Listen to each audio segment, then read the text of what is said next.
Isinusulong na West Philippine Sea Victory Day tuwing July 12 at ang datos ng mga naitalang barko noong buwan ng Hunyo sa iba't ibang lugar sa West Philippine Sea ating tatalakayin. Kasama si AFP spokesperson for the West Philippine Sea, retired Rear Admiral Roy Vincent Trinidad. Admiral Trinidad, magandang tanghali po. Welcome back sa Bagong Pilipinas ngayon. Yes, magandang hapon, Music March and Joshua, magandang tanghali rin sa mga taga-subaybay ninyo. Yes, Admiral, thanks for joining us. Nananawagan po ngayon ang AFP sa mas maraming local government units na ideklara ang July 12 bilang West Philippine Sea Victory Day. Bakit po mahalaga na may pagdiwang ito sa buong bansa? Alam mo, Joshua and March, una sa lahat, itong ruling ng Arbitral Tribunal, which we are commemorating on the 12th, the 10th anniversary, is a landmark decision. Ibig sabihin, this will go down in the annals of history, in jurisprudence, as a legal victory for the country. Importante ito sapagkat this debunked the 9-line claim of the Chinese Communist Party.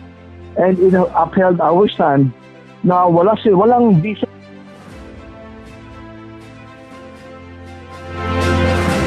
It is important that this will be celebrated, commemorated every year.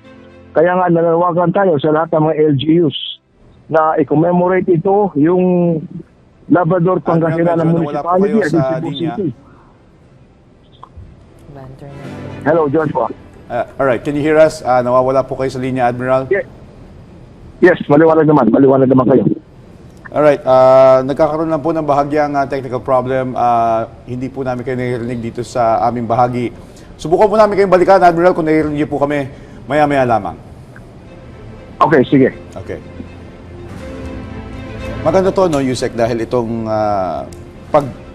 pag-alala sa pag-award sa atin na kung ano yung ating teritoryo sa West Philippine Sea. Kasi marami ngayon ang tinitake for granted na parang okay lang yan, okay lang na nandyan yung mga barko ng China. Hindi nila nalalaman yung kahalagahan kung na dapat nating angkinin yung ating teritoryo. Exactly. Saka 10 years na pala, Yes. Joshua. Parang nung isang araw lang, binabasa ko lang yung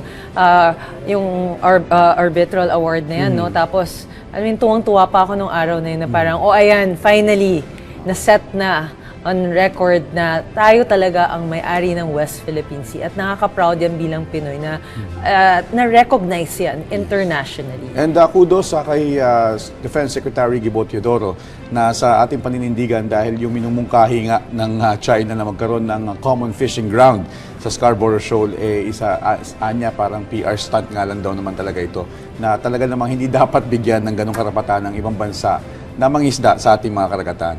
Exactly. Agree ako dyan. Alright, well, sa puntong ito, subukan natin balikan si retired Rear Admiral Roy Vincent Trinidad. Admiral, can you hear us? Yes, maliwanag naman kayo. Back. Okay. Admiral, doon po tayo sa ating pagdiriwang nitong July 12. Bakit po mahalaga ito na yung celebration sa buong bansa? Yes, mahalaga ito sapagkat this is a legal victory for the country. The ruling of the Arbitral Tribunal in 2016 affirmed na yung ating maritime domain, yung ating entitlements ay para sa Pilipinas. It debunked the imaginary 9-line claim of the Chinese Communist Party.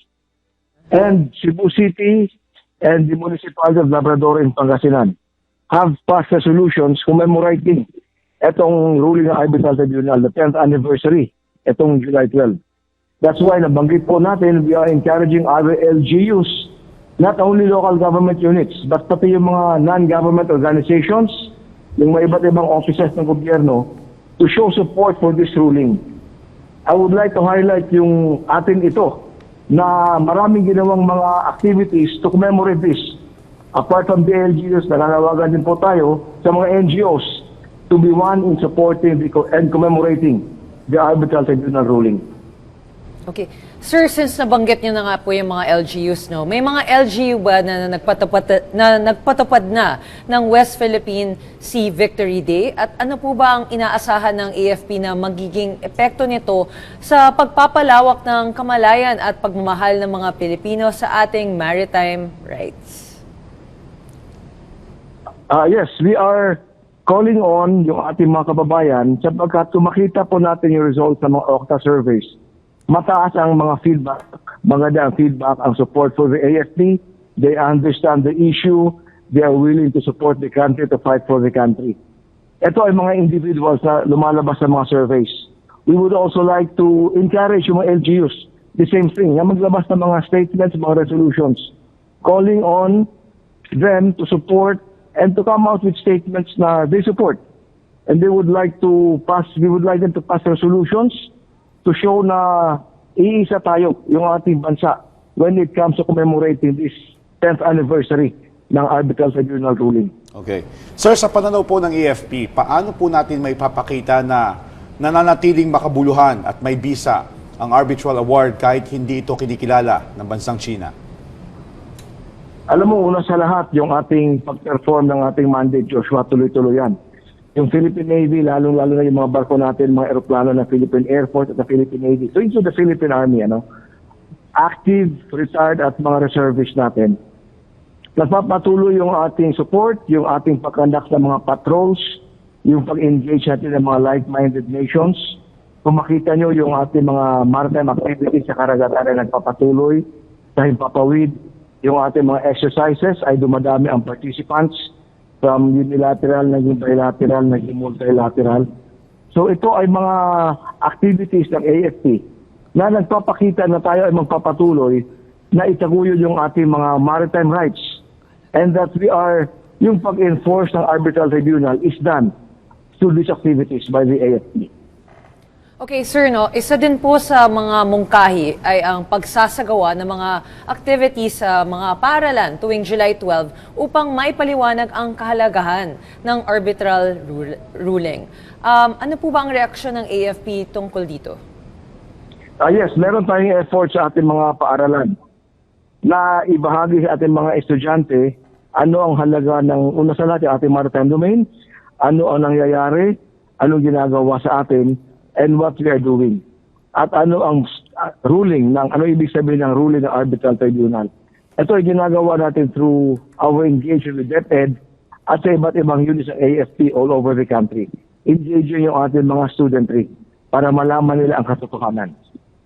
Alright. Sir, sa ibang usapin naman po tayo, nakapagtala ang AFP ng 74 na barko ng People's Liberation Army Navy at China Coast Guard sa 4 na mahahalagang bahagi ng West Philippine Sea nito lamang buwan ng Hunyo. Ano po ang pinapakita ng bilang na ito tungkol sa kasalukuyang sitwasyon sa ating karagatan? Una sa lahat, number one, ito ay nagpapakita na yung ating AFP is we have the capability to monitor what is out there. Ito ay magandang sinyalis sapagkat in the past, nahihirapan tayo mag-monitor, lalong-lalo na yung ganong kalawak at yanong kadami. Secondly, ito ang magdadrive ng deployment ng ating mga barko at mga eroplano.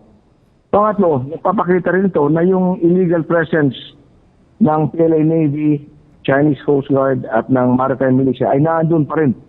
So ano man ang sinasabi nila, ano man ang charm diplomacy nila, una sa lahat dapat tanggalin nila muna yung kanilang mga barko na nag-i-intrude sa ating karagatan. That's why every week nagre-report tayo, every month nilalabas ang report na naandun pa rin sila.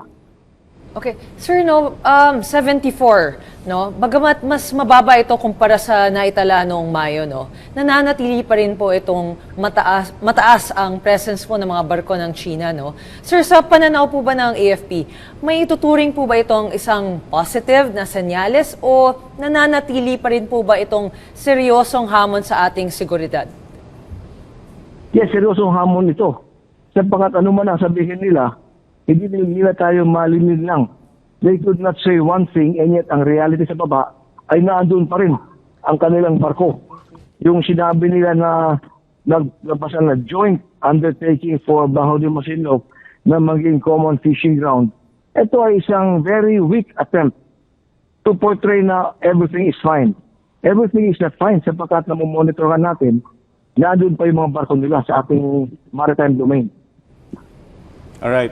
And ayon din po sa ulat, mahigit 20,000 domestic at foreign vessels ang inyong minomonitor noong Hunyo at halos 6,000 sa mga ito ang hindi tumugon sa radio challenge. Ano po ang ginagawa ng AFP sa mga barkong hindi tumutugon at gaano po ito nakakaapekto sa ating maritime security operations?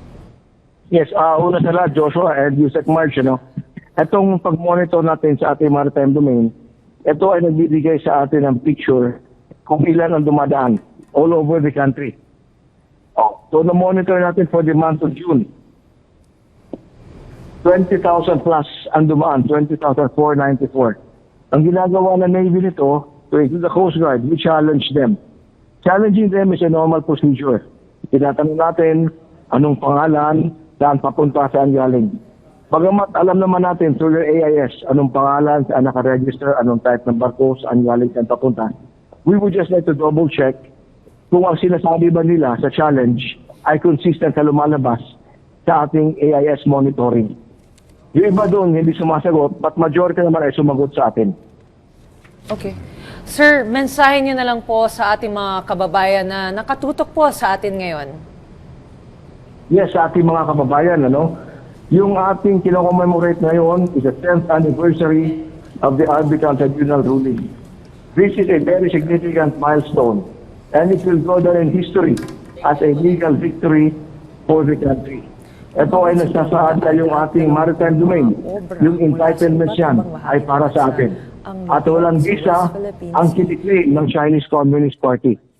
Maging isa tayo as we commemorate the 10th anniversary, ipakita natin ang suporta sa ating bansa, sa ating mga maritime frontliners.